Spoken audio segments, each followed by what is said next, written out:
Merci. La parole est à Monsieur Jacques Cresta pour 5 minutes.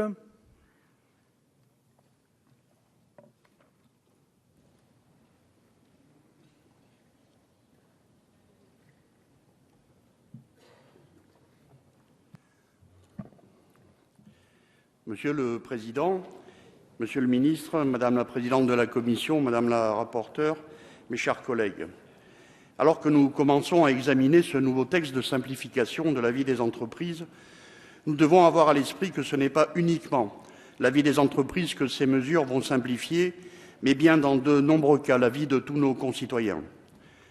Il s'agit donc d'un texte important, naturellement, mais aussi et surtout d'un texte délicat à construire, délicat à écrire, tant par nature il se doit d'aborder des sujets et des préoccupations variées.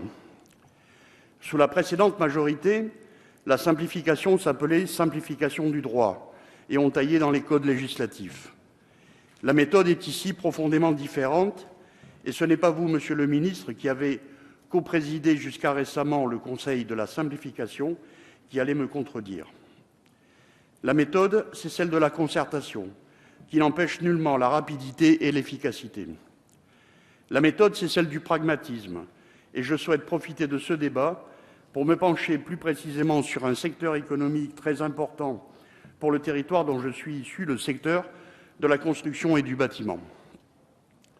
Je ne vous l'apprends pas, et j'ai même sur ce sujet interrogé régulièrement différents ministres.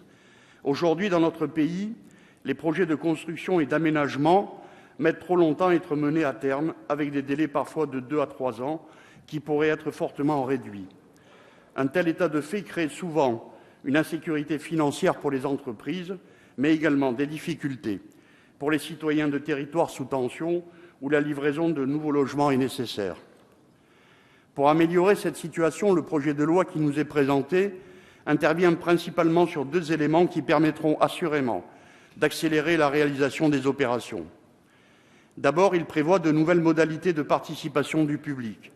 Aujourd'hui, le délai pour certains permis de construire, ceux soumis à enquête publique, est de 7 à 8 mois. Et ce délai peut et doit être réduit tout en préservant une implication du public, lequel doit rester un des acteurs de tels projets.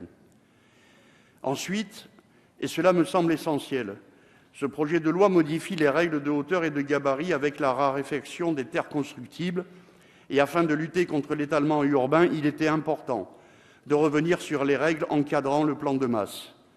Adapter ainsi les prospects permettra de densifier les opérations et de réduire, nous l'espérons, le prix du foncier constructible. Concernant les dérogations, qui seront dorénavant élargies en ce qui concerne les hauteurs, elles permettront de mon point de vue de renforcer une revitalisation des villes sans nécessiter obligatoirement d'investissements relatifs à des équipements publics supplémentaires. Néanmoins, je m'interroge sur l'application de tels dispositifs dans des agglomérations où les hauteurs de bâtiments sont faibles, en particulier à proximité des centres-villes constitués de quartiers anciens.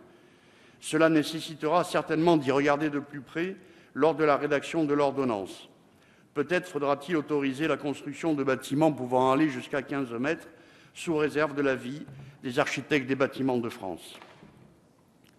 Mais les mesures de ce projet de loi contribueront également à redessiner notre environnement en permettant de revenir sur les partis pris des années 80, où la voiture était reine et où tous les équipements commerciaux étaient éloignés des habitations. Demain, avec la possibilité de mixité en zone commerciale, nous pouvons espérer amener de la qualité architecturale, moduler les occupations et permettre de redonner un second souffle à de nombreuses zones commerciales en difficulté. Cependant, sur ma circonscription, la surdensité commerciale est à son paroxysme. Plus de 100 000 m² supplémentaires autorisés ces 2 dernières années, avec des autorisations d'extension, y compris sur des zones où apparaissent des friches commerciales. Ces zones dévoreuses d'espaces urbains doivent être contenues, mais je sais, Monsieur le Ministre, qu'il s'agit là d'un autre débat.